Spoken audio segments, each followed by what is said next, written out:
welcome back. Tonight we're going to talk about system recovery and boot troubleshooting.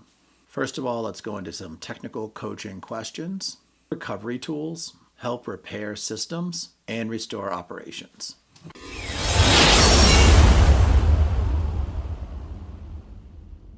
So what recovery tools help repair systems and restore operations?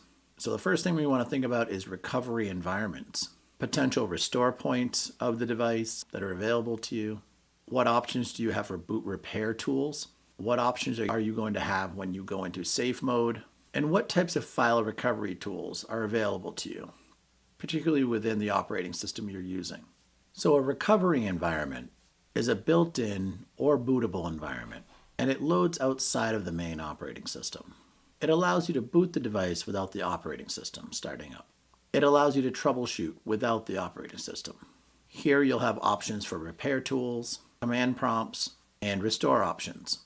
Restore points and system restore options will give you a snapshot of system settings and drivers and configurations for a specific period of time. This will allow you to roll back the system to a previous working state. It can fix issues caused by bad updates, drivers, or software installs. For boot repair tools, these are tools that fix problems that prevent the system from starting. It can repair corrupted boot files, fix boot configuration errors, and restore bootloaders. An example is system repair in Windows. And with safe mode options, this is a stripped down version of the operating system. It only loads essential drivers and services. It can help you diagnose software or driver issues, remove problematic programs, run antivirus scans in a clean environment, and there are a few common options. There's safe mode, which is minimal, safe mode with networking, and safe mode with the command prompt. This is good for when the device boots but is behaving incorrectly. So with file recovery tools, what you have available, these are tools to help you find lost. These are software tools designed to recover lost, deleted, or corrupted files. This can include in Windows tools like file history or third-party tools. These focus on file recovery, not necessarily system repair. These focus on data recovery, not system repair. The next technical coaching question I'd like to go into: why are recovery plans necessary in real environments? Failures happen all the time. Failures can happen at the worst possible time, and organizations need predictable response plans. When you have a predictable response plan, it's going to reduce stress and provide faster restoration. Networks can go down during exams, payroll processing, or major events, and hardware fails during peak usage. Additionally, cyber attacks, like ransomware, often hit when the staff is the least prepared. Recovery plans create a predictable response plan. It can help define roles and who takes on those roles during an issue. It establishes the procedures and the steps that can be taken, and it prioritizes with systems what can get fixed first. And during this time, speed matters. Downtime is lack of productivity, money, or learning time. And critical systems need to come back quickly. The next technical coaching question: so what helped to identify startup failures? So the first thing you want to do is identify any recent changes. It could be related to boot order, could be error messages, a status on the hardware, and even known good configurations. If random changes are made, it can be much harder to diagnose the issue. So one of the first things you can do is check what changed before the failure. Was there a new driver, update, or hardware? Was there a new software install? Most startup issues are due to a recent change. So you want to consider rolling back the device to a different time, disconnect newly added hardware, and identify restore options that you might have.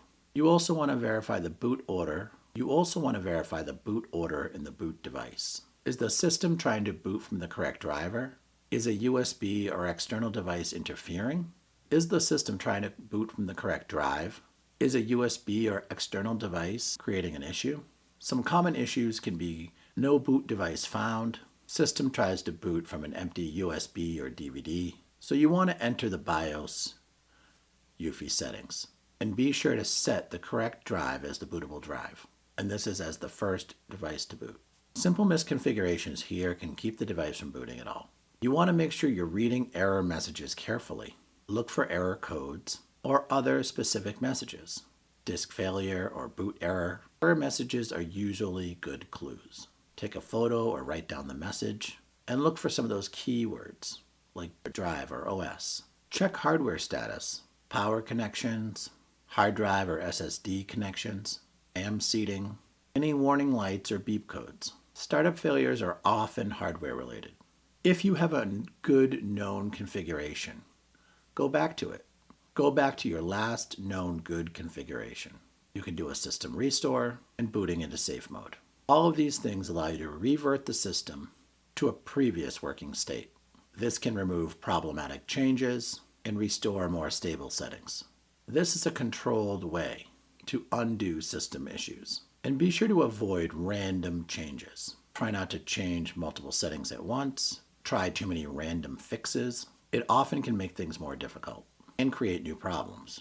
Best practices would be to change one thing at a time, test after each step, and always document what you did. So now let's go into our career coaching questions.